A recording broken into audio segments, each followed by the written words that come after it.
गांव में भोला नाम का एक लड़का अपनी माँ के साथ रहता था।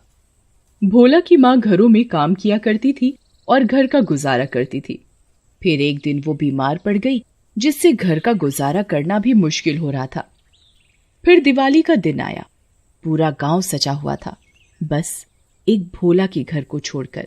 माँ, ये दवाई ले लो। लाओ भोला, बेटा मुझे माफ करना, आज दिवाली है और मैं तुम्हारे लिए कोई नया कपड़ा कर नहीं आ पाई। कोई बात नहीं माँ, आप आराम करो। इतना बोलकर भोला सोचने लगता है कि घर में कुछ खाने के लिए भी नहीं है और ना ही तेल या घी जिससे वो घर में दिए जला सके। वो उदास होकर घर से बाहर निकल जाता है और चलते चलते गांव से बाहर एक हवेली के बाहर आकर रुकता है। वो हवेली बहुत बड़ी होती है और बहुत ही सुंदर लाइटों से सजी होती है। उसी घर की खिड़की पर एक लड़की खड़ी होती है जो कि बहुत उदास दिख रही होती है।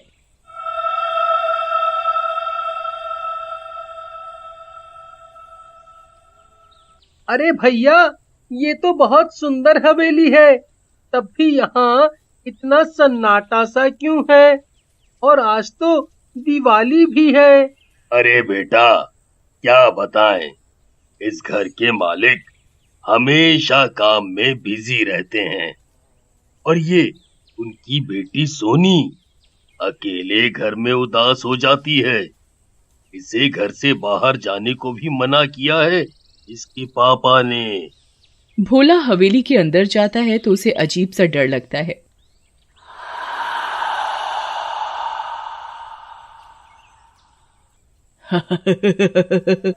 ए लड़के, कौन है तू जो मेरी हवेली में घुस रहा है? मैं तुझे खा जाऊंगी एक कदम भी आगे बढ़ाया तो। चुड़ैल आंटी, आप यहाँ कैसे आ गई? नहीं नहीं, मुझे मत खाना। मैं यहाँ किसी को नुकसान पहुँचाने नहीं आया। मैं तो बस उस लड़की को देखने आया था। तुझे उसकी चिंता करने की कोई जरूरत नहीं है। मैं उसकी माँ हूँ, मैं खुद उसका ध्यान रख सकती हूँ। क्या तुम और उसकी माँ? और अगर उसका ध्यान रख सकती हो तो रखती क्यों नहीं? देखो देखो उसकी तरफ, कितनी उदास है वो।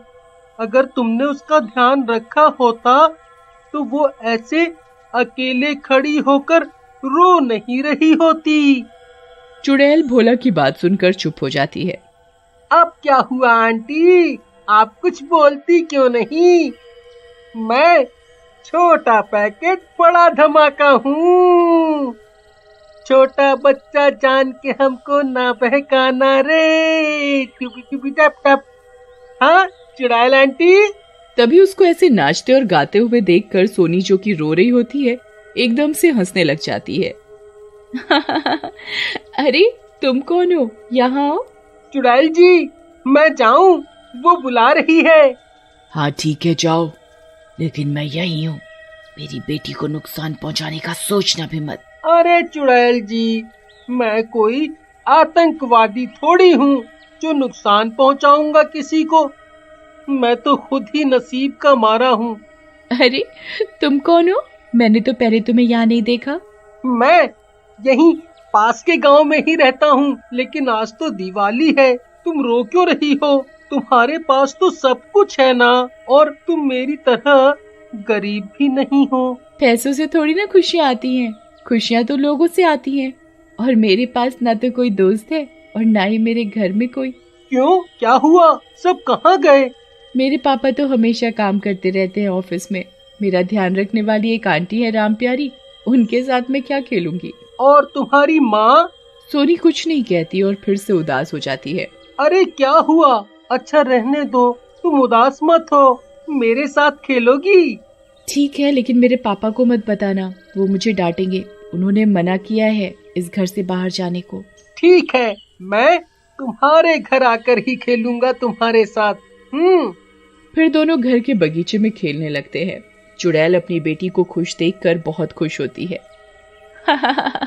आज तो मजा आ गया, तुम रोज आओगे मेरे साथ खेलने? नहीं, मेरी माँ की तबीयत खराब है। ओह अच्छा, तुम तो आज बहुत मजे करोगे ना अपने घर पर?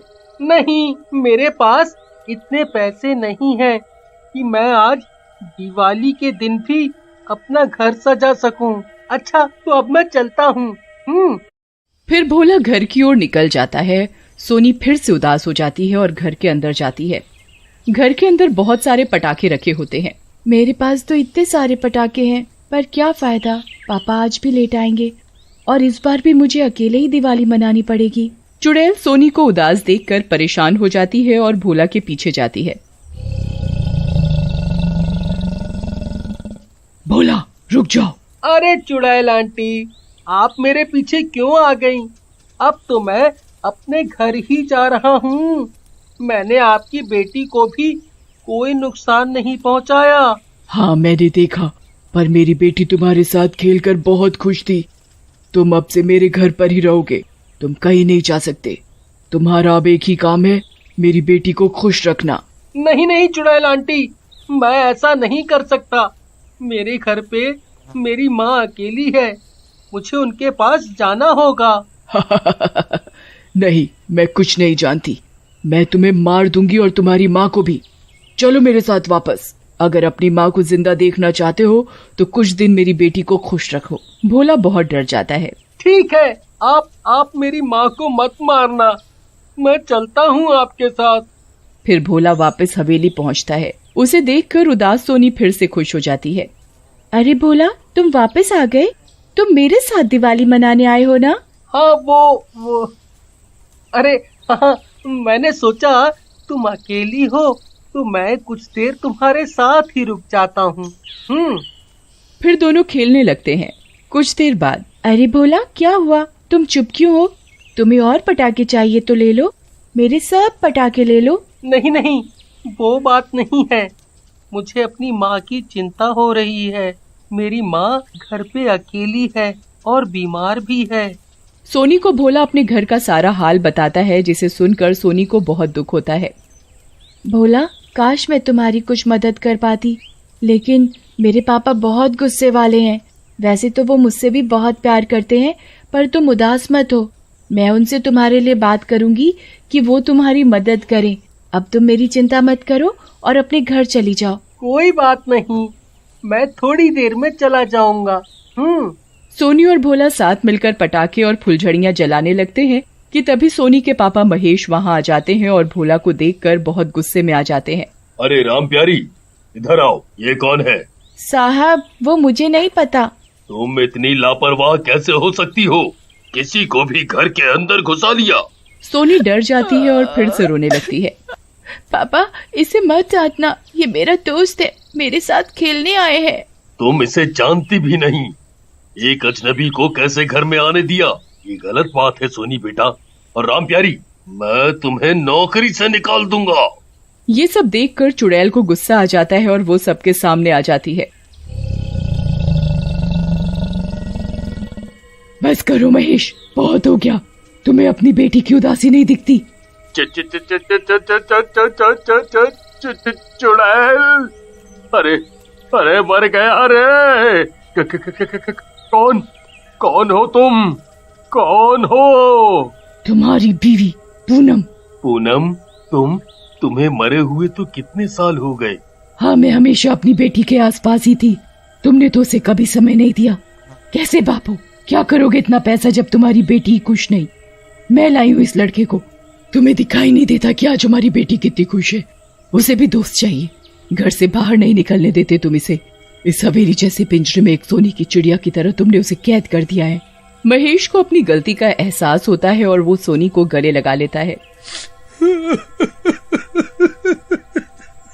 मुझे माफ कर दो मेरी बच्ची, मुझे माफ कर दो। अब से मैं तुम्हें भी समय दूंगा, तुम्हें ही समय दूंगा। फिर महेश को सोनी भोला के बारे में सब बताती है। तो महेश भोला की मदद करता है और उसकी माँ को अपनी हवेली बुलाकर एक कमरा और नौकरी देता है और भोला का भी अच्छे स्कूल में दाखिला करवा देता है। फिर सब लोग मिलकर खुशी खुशी दिवाली मनाते हैं। चुड़ैल सोनी को गले से लगा लेती है। महेश, अब मैं चैन से मुक्त हो सकती हूँ। हमारी बेटी का हमेशा ऐसे ही ध्यान रखना। इतना बोलकर चुड़ैल गायब हो जाती है।